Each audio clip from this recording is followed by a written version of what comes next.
I'm here with Aaron Stainthorpe, and we're going to be talking about High Parasite. So, did you want to introduce yourself, Aaron, and about the band, and let us know where it all began? Yeah, I was just sat at home one day, minding my own business, and one of my friends who used to tech for My Dying Bride sent me some music, and he said, "Aaron, I can't do death metal vocals. Can you help me out and just scream and shout over half this song?" So I said, "Yeah, I can do that, no problem." So I did it. I sent it back, and everything was great. And then another song came through, and then another song, and then another song, and we had these 4 really cool songs. And I thought, yeah, that's great, but I'm still doing whatever I'm doing. This is, whatever you're doing. And then he invited me to a studio in Manchester to record a demo. There wasn't even a band. He'd done everything on his laptop. And then he said, "Oh, come to Manchester, meet the rest of the band that I've formed." And I was like, "Okay, great. I've never met these people ever before." And suddenly I'm in a studio singing with them. The demo went down really well, and I left them all to it. And then it went off to some record labels. And then suddenly, it was like, "Aaron, you've got to be in the band," because I didn't ask them to join. I just sort of, in fact, I'm not sure they asked me to join either. I think I just evolved in the band. And then we nailed a record deal, which was brilliant. So we went to the studio and we recorded a full-length album with Greg McIntosh from Paradise Lost playing a bit of guitar. He was promoting, doing production. Greg's wife, Heather, was doing some female vocals for us. It turned out brilliant, absolutely brilliant. I thought the production sounded massive and it was great. And without me wanting to be in another band, I ended up being in another band. It turned out really, really, really good. Amazing. And our first ever live gig was last September 2024. And we seemingly have not stopped gigging since. We're really, really pushing the boat out when it comes to live shows. But that's fantastic. Yeah, that's amazing. And so, in terms of obviously, alongside My Dying Bride, do you feel like both bands are really adding value to obviously what you're doing vocally? Yeah, I mean, My Dying Bride will always be the treasure for me, because it's you don't put 30 years of your life into something and then just watch it fizzle out. I mean, I'm on a hiatus at the moment, but I'm sure we'll sort that out. I just love writing. I know I'm not the best singer in the world, but I think I've got things to say, and I'd like to be able to say them through the medium of music. And luckily, I've found some musicians who can help me out, which is absolutely brilliant. And I've done some guest vocals for a number of other bands, which is wonderful. I never imagined High Parasite would be anything other than a demo, but it seems to have gone absolutely crazy. This is going to be my busiest live performing year of my entire life. By the end of this year, including the poetry readings that I do, by the end of this year, I will have done about 50 gigs, which is the most I have ever done by a very long stretch. So, even at my ripe old age, it feels like a second coming. Yeah. And I'm loving it, and I'm energized because, of course, everyone in the band is younger than me, but they give off that energy, that effervescent energy. And I feel 10 years younger. I feel bloody great. That's so good. That's amazing. And it's amazing when you find people that you can work with musically that give that kind of energy as well, because I think it's so important, because you obviously bounce off each other, and it's a great thing, So yeah, no, that's fantastic. And I think so in terms of songs, what is your favorite song in High Parasite then at the moment, would you say? I think Concentric Nightmares, I think. Because there's different. You have a favorite song to listen to at home or in the car, and then I think as a performer you have a favorite song to perform live, and they can easily be 2 different things. For me, Concentric Nightmares is an absolute blast to sing live. It's such a simple thing, but sometimes the simple things become the most effective. you can overcomplicate things. Overgild the lily, I think, is one of the phrases. Yeah. But I'm pretty sure that High Parasite are never going to overcomplicate things. We like to keep it simple. I spent 30 years writing complicated music. I'm having a break. We're not reinventing the wheel. We're having a lot of fun at the moment, and seemingly a lot of people are coming with us for the ride. It's a lot of fun. It really is. Yeah, that sounds so good. I mean, it sounds like you're so energized and excited about what's to come, and it must be like a wonderful feeling right now. I've never felt fitter, well, certainly not in the last 10 or 15 years. I've been working out a little bit because, I'm never going to be Bruce Dickinson. I'm never going to run across the stage endlessly and, do all that crazy stuff. However, the music of High Parasite compels me to move more than I've ever moved before. Hence, I now have a cordless microphone, which I've never needed in the past. No. Because with my diet, I kind of stand there and look moody, and I move a little bit. But with High Parasite, I move a lot more. And if you're unfit, you can feel it. Those lights are so hot. So I'm working out a bit more, and I think when you work out a little bit more, and you're with these young, enthusiastic, crazy rock and rollers, you feel absolutely brilliant. It's just. They're all fit, they all go to the gym or climb mountains or something, and I'm thinking, I don't want to be left behind. I need a mountain to climb or something. So that's amazing. Our next show is in Iceland, which is going to be incredible, and I just want to be fitter, and I don't want to be that old guy staggering across the stage looking for some oxygen. I want to look good, I want to feel good, and so far so good. That's fantastic. That's so good. So the recording process. Then you mentioned, that it kind of was like track by track, and then you recorded an album. You mentioned, Greg from Paradise Lost. Have you ever worked with Greg before in terms of productions at all, or? No, I don't think so. You would have thought with My Dying Bride. Paradise Lost coming from the same area, and particularly in the early days being on the same record label, we should have worked together by now, and I'm amazed that we actually haven't. But I believe this High Parasite album is the first time I've ever worked with anyone from Paradise Lost. Amazing. I loved it. I mean, I've known him for forever. Greg, and I've socialized with him on a number of occasions, and he's such a well-spoken, measured human being. He's not a loud, boisterous nutcase.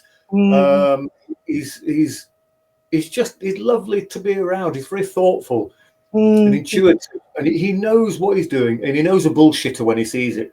So he's wonderful to work with, and we are hoping, and I think we've almost nailed him for the second album as well. Oh, that's incredible, and what a name to put as well to the production. Yeah, that's great. Are you doing any festivals at all this year, or anything that you're thinking? We are doing all of the festivals this year. Oh yeah. Well, we're not, but if people follow High Parasite on the socials, you'll see we must have 10 or 15 festivals that we're playing up and down Europe. We'd love to get to the States and South America, but we're still, we've been gigging for less than a year, so a lot of people are still trying to figure out who the hell we are. And I suspect that 2026 we'll be playing a lot more festivals and higher up the bill. This year is almost our tentative, put our feelers out year. Some people are booking us and thinking, okay, we'll put them on Friday at 2:00 in the afternoon, and we'll see how they get on. And that's absolutely fine. And so we'll go away. We're always prompt and professional, and we'll do the very best we can, and we'll keep our noses clean and not be arseholes. And come 2026, we'll have shown our colours, and hopefully all the festivals will book us in 2026. But I mean, so far we've got loads and loads to do, as well as a short support tour with Unto Others from the US. And we just announced a supporting role with Paradise Lost on their UK tour in October. So we've got festivals and a couple of tours. Amazingly, we don't have any of our own headlining shows. We've got so many festivals and support slots. We haven't had time to do our own gigs, but that's fine. There's no hurry. It's not a race. Our own gigs will come as and when. Absolutely. And in terms of lyrical content, who writes the lyrical content for the music? We share it. Me and Toombs share it. Sometimes a song will arrive in my email complete. All the music's done and all the vocals are done. And he'll just say, Aaron, just sing on whichever bits you want. And then, you know, it's like the easiest job in the world. And of course, other times, just the music arrives. And he'll say, I haven't got a clue. All the lyrics, all the vocals, it's over to you. You do this. So, and it works really, really well. There's no one bossing each other, and no one says, I need to do the lyrics on this. I want to talk about. There's none of that. I wait till something arrives, and however complete it is, I finish it off. And yeah, the lyrics are much more contemporary than what I've written in the past, but that's fine. You know, I just love writing. And it's quite unusual for me to write more contemporary lyrics, because I like my doom and gloom and my melancholy. Like old dark romantic stuff. I love it. But for High Parasite, it's not, even though we are sort of gothic pop rock, the lyrics aren't overly, you know, graveyards and bats.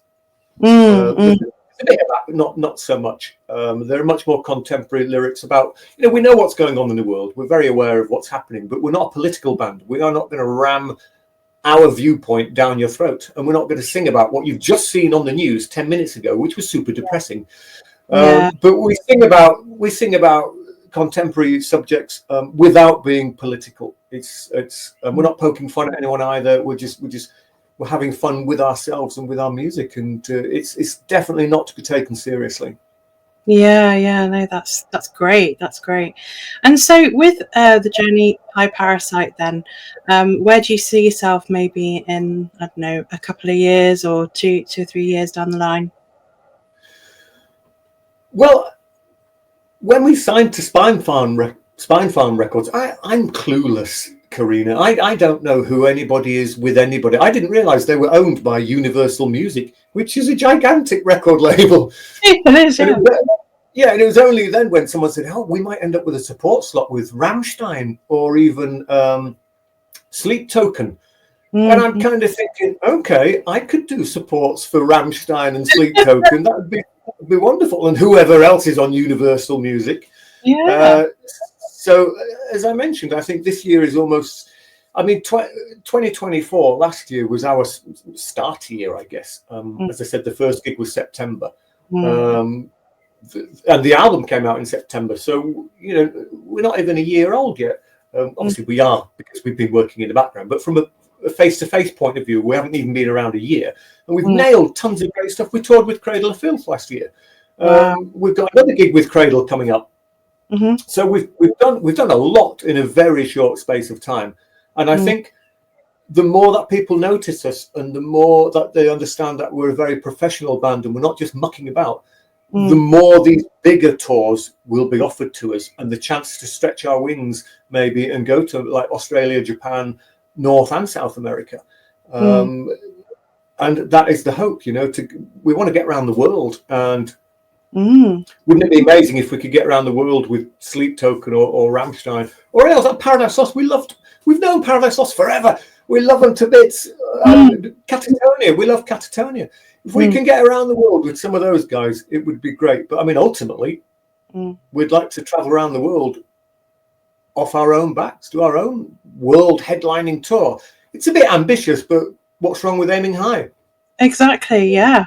And I can see that happening because I think you've already got lots and lots of like support from, you know, fans. I mean, you see it all the time on social media. I think there's a lot of, you know, you've got a lot of credibility very, very quickly as well. And as you say, it's been kind of like, you know, so sudden and so, but how amazing that, you know, you've managed to get all the support. It's been great. And also I've noticed, although I pay no attention to this, Toombs does everything.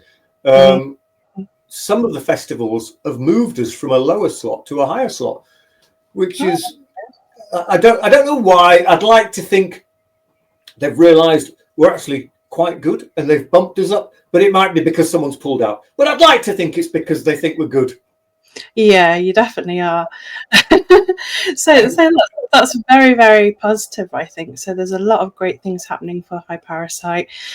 You mentioned your poetry readings, and I remember last time we caught up, you were talking about that you wanted to get into it.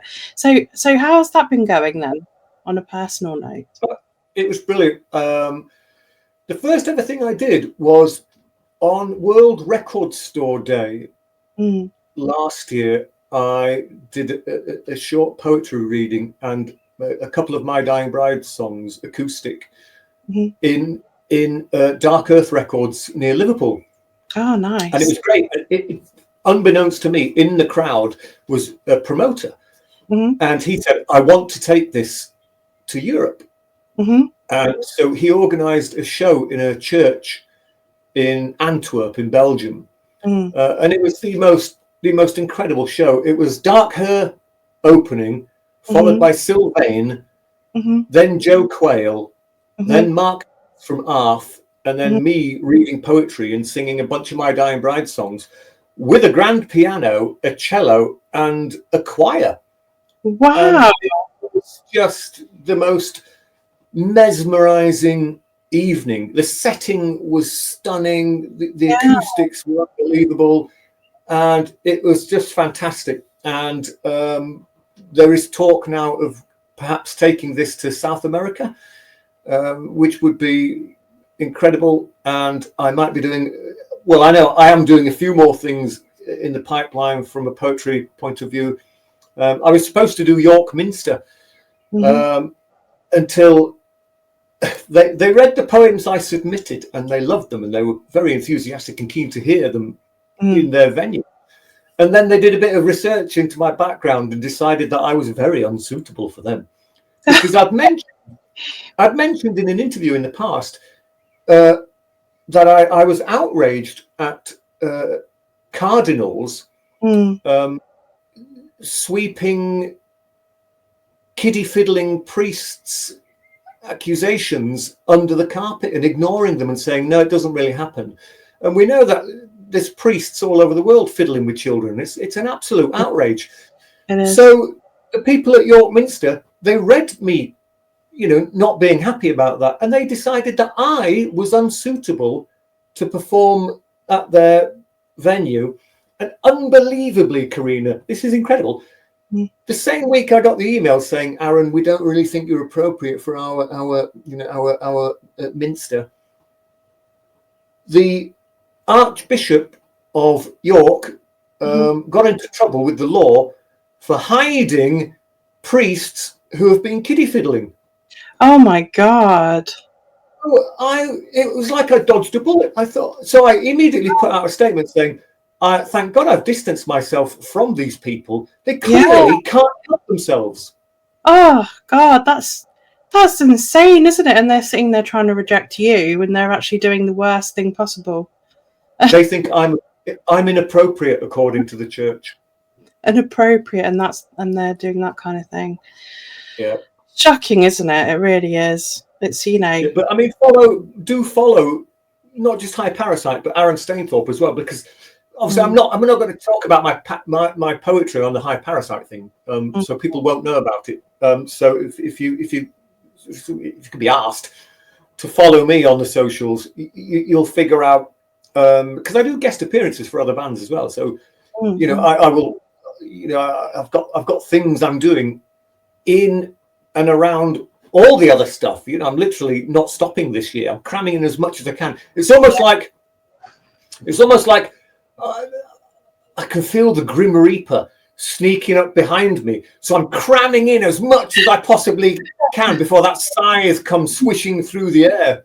Oh, I think what it is when you start to appreciate life, I think it's interesting because, I don't know whether the same has happened to you, but maybe when you've gone through something quite significant, you start to really look at life in a different context and start to think, actually, I want to pursue the things that I really love to do, because you just never know.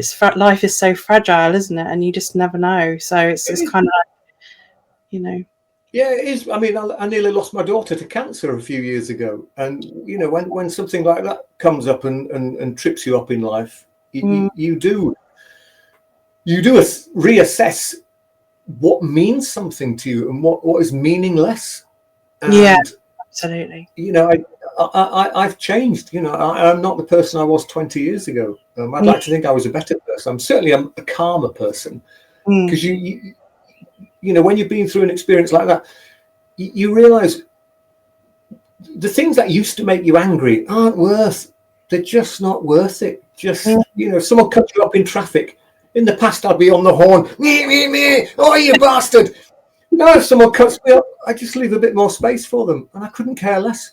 Yeah. Life's too short to get hot under the collar about other people's idiocy. So I'm cruising through life and enjoying it at the moment. I'm not getting flustered about anything. Oh, that's amazing. So you've reached that point of like inner contentment, I guess, where you're sort of enjoying what you're doing and going with the flow with it, and Yeah, I mean, it took a life-changing moment. I would have preferred to have discovered yoga or Pilates, but it is what it is, and I'd like to think, after that shocking event, I reassessed my life, and I think I'm a better person. Yeah, that's amazing. And like I say, I always say, in darkness creation is born, and a lot of when bad things have ever happened, I don't know whether it's the same for you, but I channel that into music and poetry and writing and things like that. Yeah, I do that now. I mean, at the time I wasn't doing anything because I turned into a zombie because I couldn't believe what was happening. And it took a couple of years to shake that. But now, and especially now my poetry's found an outlet.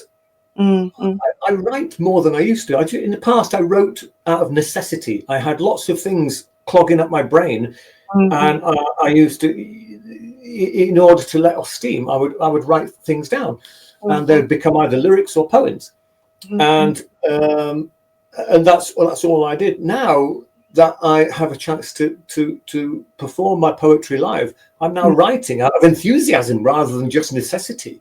Yeah. Thoroughly enjoying it and just pouring out my thoughts and my crazy ideas and my ambitions and my wonders for the future, my sadness for the past. I'm really thoroughly enjoying. I'm writing more than I've ever written, both lyrically and through poetry, and just my hand is aching. Because I just write. I'm not one of those people. I try and write as fast as I think. So my handwriting is a hideous mess. And when I'm trying to work it out later on, it's like, what on earth is going on there? Because I'm so enthusiastic. But that's good. While I've got this enthusiasm, I will milk it. Yeah, definitely. It's a great. Sounds like you're on a great journey with the bands that you're doing, and it sounds like it's really coming together for you. So what would you say in terms of the band then? In terms of the personalities in the band, how would you describe the rest of the band in terms of their characters and personalities? Well, Toombs is your main guy. He's the bass player, and he does some vocals as well. He writes all the music himself. He does it all. I mean, he can play it all at home. Plays it all on the laptop. When me and him have figured out when a song is finished, excuse me, we send it to the rest of the band and say, "Learn this." And then we've got Dan Brown on drums, who's he's a machine. He's one of these fitness types who walks miles and miles and goes to the gym, and you can tell when we go on tour, he turns up and he's rippling. His biceps are doing all this shit. And then he's the only person I've known when going on tour, he brings 20 hard-boiled eggs. That's he just snacks away on them endlessly, and it's like, oh, right, there must be a protein thing or something. He's a great drummer, and he's such a wonderful, kind, softly spoken person. If you saw him, you'd be terrified of him, but he's just a beautiful human being. Our rhythm guitar player, Sam Sam Hill, I think he must be taller than me. He's a giant. And he's rock solid. He's super sarcastic. His humor is very dry. And he's good to be. They're all good to be around. Johnny's the lead guitar player, and he's a nutcase. He's the one. He's the one. And I think we all know it. If and when we become a much, much bigger band, he's Mr. Rock and Roll. He's the one who's going to lose his shit. I'm going to have to try and reel him in, but he's so enthusiastic. You know, that's what you want. You want a firecracker on stage. I mean, it's all over the place. There's a lot of movement on stage with this band, a lot of movement. And, you know, that's the reason I now have a cordless microphone, because in the past, if I move anywhere, someone's going to trip over it. And now I've got a cordless one. We can all interchange along the stage if the stage is big enough. And it's great. Without even practicing, there was no choreography. We discovered our stagecraft, I think, during the Cradle of Filth tour. It was about 12 or 15 shows or something like that. I can't remember. And obviously the first shows, we were a bit stiff. We didn't really know what we were doing. And as we went on, we became much more relaxed. And we just, you know, I'd happily waltz over there and speak to the crowd on that side, which I rarely did it with My Dying Bride. And then I'd stall all the way across the stage and then speak to people over there.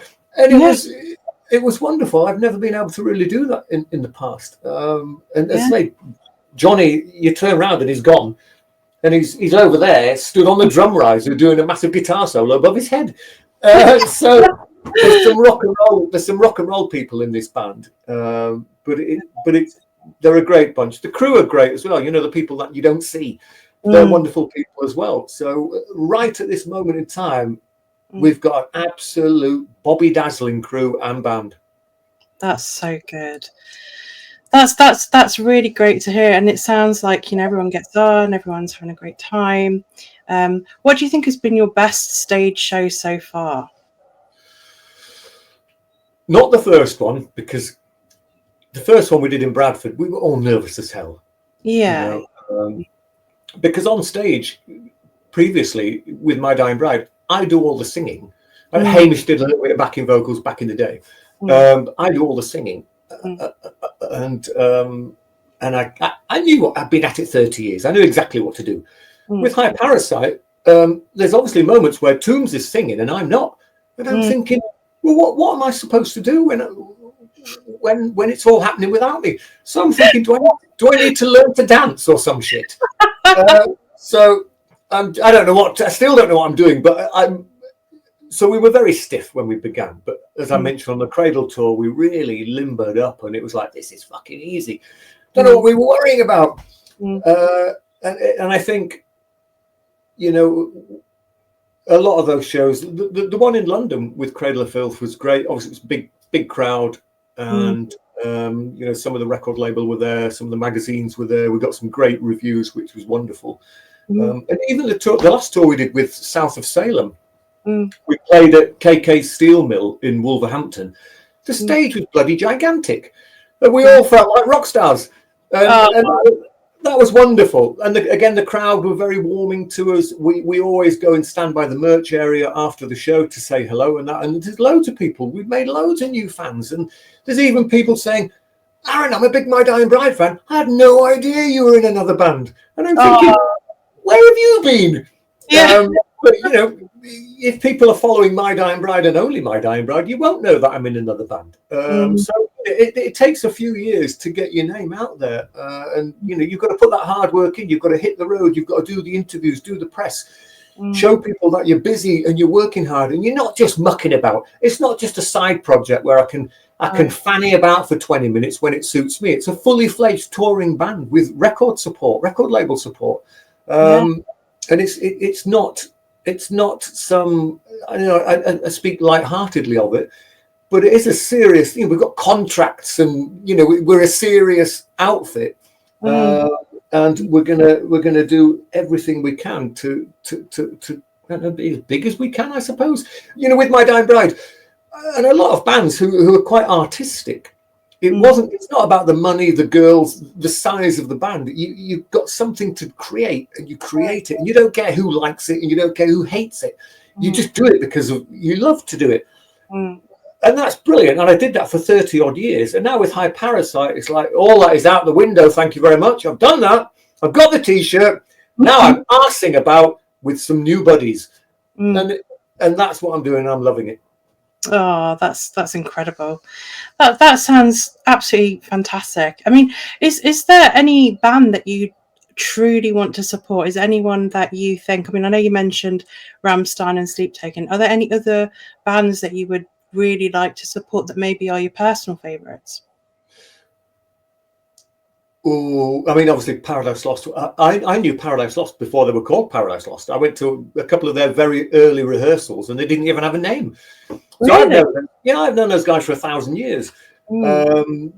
Catatonia, I was on the 70,000 tons cruise ship last January or the one before, and I got right royally drunk with Jonas from Catatonia.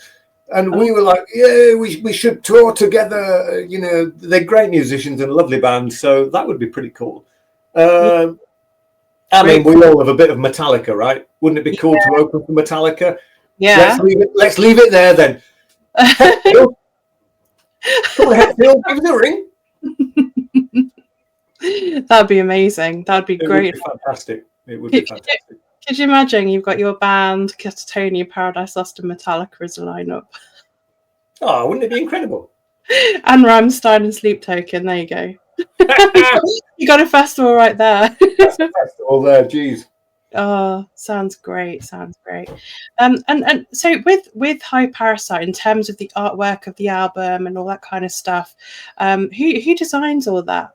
Do you have anyone that is, dedicated to sort of just do artwork for the band, or Well, obviously we've only had one record out, and the artwork was begun by a guy whose name I've rudely forgotten, and both myself and Toombs weren't really sure it was going in the right direction. So I took over because I've done album covers and what have you in the past. And I took over, and with Toombs looking over my shoulder, I altered a few things, just put all the sort of final touches. I think 50% of it was done. I did the last 50% of it.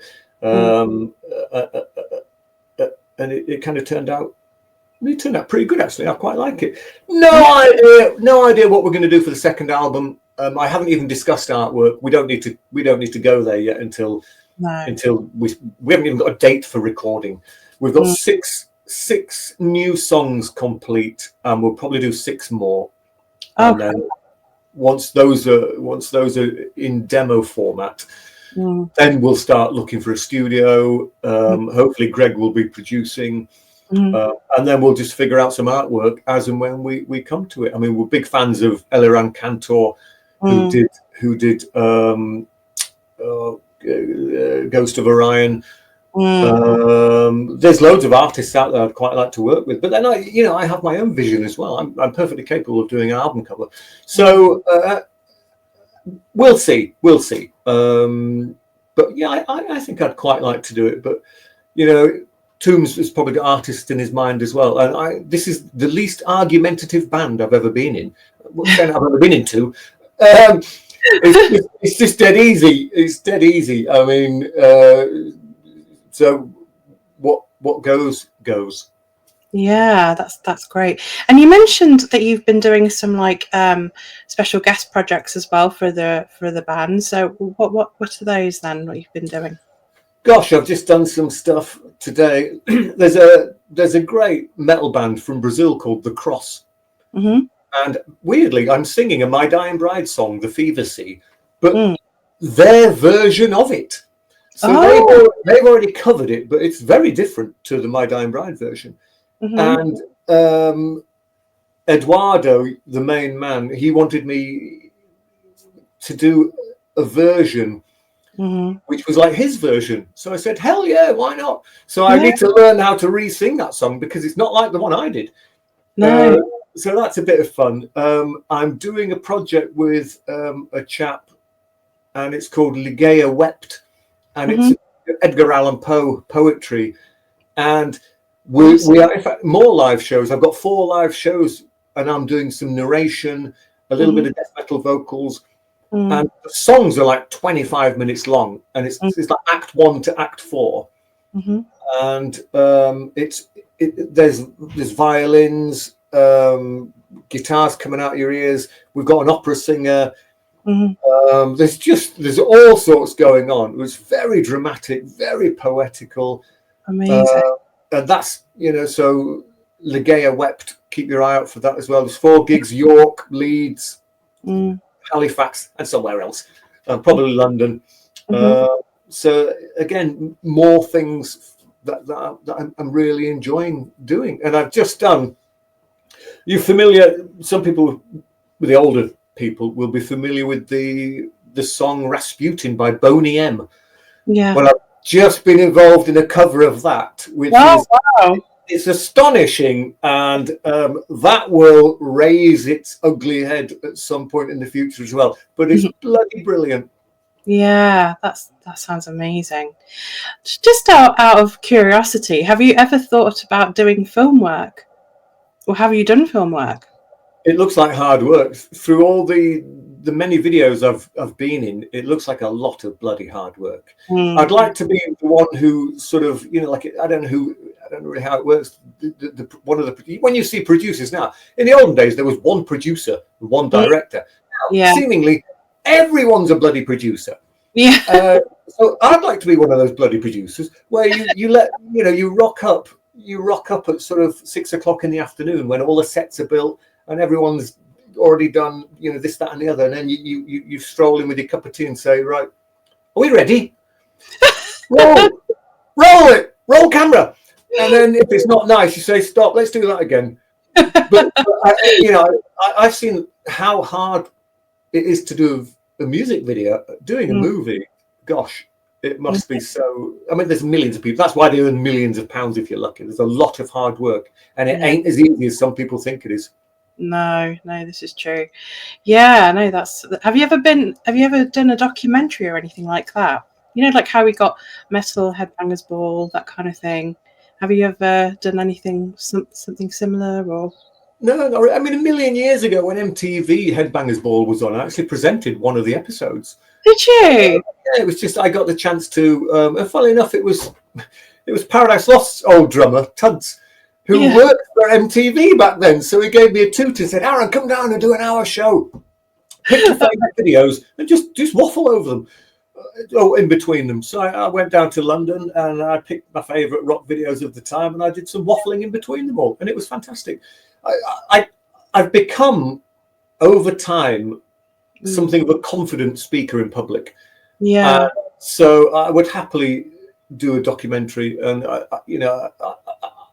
don't mind doing a bit of acting. But yeah, I would get involved in things like that. Yeah, as I say, when this Ligea Wept thing I'm doing, there's quite a large narrated passage. Yeah. Where I'll be talking for 3 or 4 minutes in my most Shakespearean way, even though it's Poe. I like talking, which is why I do the poetry things now. When I walked down into that church in Antwerp in January, I had virtually no nerves whatsoever. I fair waltzed onto stage and I read what I'd written, and the people seemed to love it, and I felt heartwarmed by their reaction, and I thought, I think I know what I'm doing and I'm enjoying this. Yeah, you are a very natural public speaker, I think, and I think also because you've been a frontman as well for a long time, I think it's such a natural thing for you to be doing public speaking and that kind of thing, and especially the poetry as well. Yeah, I enjoy it, and well, you can tell interviews like this. I mean, I never shut up. I could talk all night long because it's not. You don't look at the clock and think, I'm going to flesh this out. Because I don't really know what to say. I've got shitloads to say, and half the time the clock runs out, and we've only answered 2 questions. Oh no, it's good though. I think it's great because it shows how passionate you are about what you do as well. Because I think sometimes people do have nerves and things like that, but it's great to interview someone who is really passionate about what they, are doing, whether it's poetry, whether it's music. It's a great thing. Yeah. Oh, I love it. I love it. So just a question then. When you were younger, did you sort of plan to become a singer, or how did that all work then? How did you get into it? We were living in Germany at the time because my father was in the army, and despite living in Germany, we still got the Friday night rock show with Tommy Vance. Oh right, okay. Yeah, and once upon a time, that was my sort of introduction to rock music, and then I'd heard something like "Rime of the Ancient Mariner" by Iron Maiden. And I thought, wow, this is fantastic. This is not your 3.5 minute punch in the face rock song. This has got brevity. This is a poem. This is Coleridge. I'd read the poem and I heard it now in heavy metal form, and I thought, this is bloody brilliant. I thought heavy metal was just about shouting a lot. You can tell stories, even if they're other people's. With rock music, it doesn't always have to be 100 miles an hour, everything turned up to 11. Yeah. And that's when I thought, I like this. So I delved into rock music more. And I went to, in Bradford many years ago, there was a nightclub called the Frog and Toad. That's where Paradise Lost formed. That's where My Dying Bride formed. That's where loads of other bands formed. Everybody went there. And it was great. That's where I first met Greg and Nick and all the rest of the boys. And that's where I was exposed to the more extreme music. And that's when, suddenly heard Bathory and Metallica and Slayer. And I was like, oh my God, I didn't realize this shit existed. So I lapped it up. I bought all the records, and I got into tape trading even. And I absolutely loved it. And I was tape trading all over the world with magazines and all sorts of stuff. And I'd never really thought about being a vocalist. I can't play an instrument, so I was never going to be a guitar player or anything else. So if anything, I was going to be a vocalist. But I thought, well, I can't really sing, or can I? I don't know. I've never really sung. Then it was hearing extreme vocalists like Chuck from Death. And I thought to myself, now I might be able to do that. Yeah. So I was hearing bands like Creator and Sodom screaming and yelling, and I'm thinking to myself, I might be able to sneak in the back door here and do a bit of screaming and shouting, imposter syndrome going on. And then, I knew Calvin first, and me and Calvin were aware of Andy and Rick were in a band called Abiasis back in the day. And we sort of said to those guys, do you want to, should we get together and maybe do a rehearsal? And so they're all there playing their wonderful instruments, and I'm just going, because I didn't know what else to do. But it worked. After one rehearsal with those guys, My Dying Bride was formed. And I never looked back. So it was never a dream of mine, because I couldn't sing and I couldn't play an instrument. So the first time I heard death black metal vocals, I thought, I'm in here. Yeah. Wow, what a story. That's so good. Yeah. Oh yeah. And can you play any instruments or anything? Can you play guitar? Nothing at all. No. So it's purely like lyrical, isn't it? And voice and stuff. Yeah, I mean, when we were discussing what am I going to do on stage with High Parasite when Tombs is singing, and the word tambourine has been spoken, only because I believe our drummer Dan is a big Mastodon fan, and I think one of the Mastodon albums, there's some tambourine on it. And so it sort of elevates it from being some sort of shit thing you might hear in a church. Suddenly it's cool. If Mastodon have got a tambourine, then we can have a fucking tambourine. But I'm not sure I can stretch that far yet. I think I'll just stick with the slick moves. And if I feel the tambourine calling, then I may answer it. There you go. There might be a bit of tambourine then in High Parasite. I'll probably bollocks that up, but I'll do my best. That's amazing. Well, I think everything's going so well for you, Aaron, and it's, everything seems to be falling in place for you. Oh High yeah.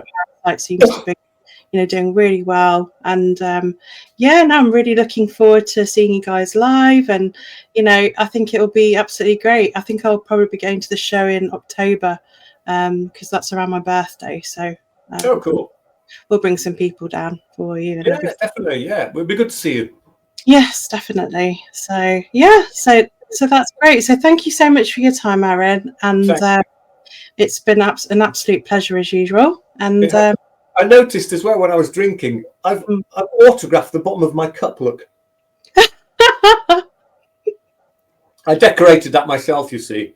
Did you? Yeah, and it's got a shooting star. Look. Oh, that's amazing. And in the pottery place, you have to write your name under it. And my daughter's, I thought, look at my. This is how you do an autograph. And she's like that. Oh, all right. So I taught her how to do an autograph. So she now autographs things, even though nobody's asked for it. Oh, She thinks it's cool to have a rock and roll autograph. that's so cool. And you've even got a Doom mug there, a Gothic Doom mug. Oh yeah, it's perfect. Yeah, yeah. That's I love it. I love it all, mate. Love it all. Yeah, that's great. Okay, then. Well, thank you so much, Aaron, for your time, and take care and have an amazing year this year with High Parasite. Cheers. Thanks, Karina. It's been a pleasure as always. Thank you so much. Take care. Cheerio.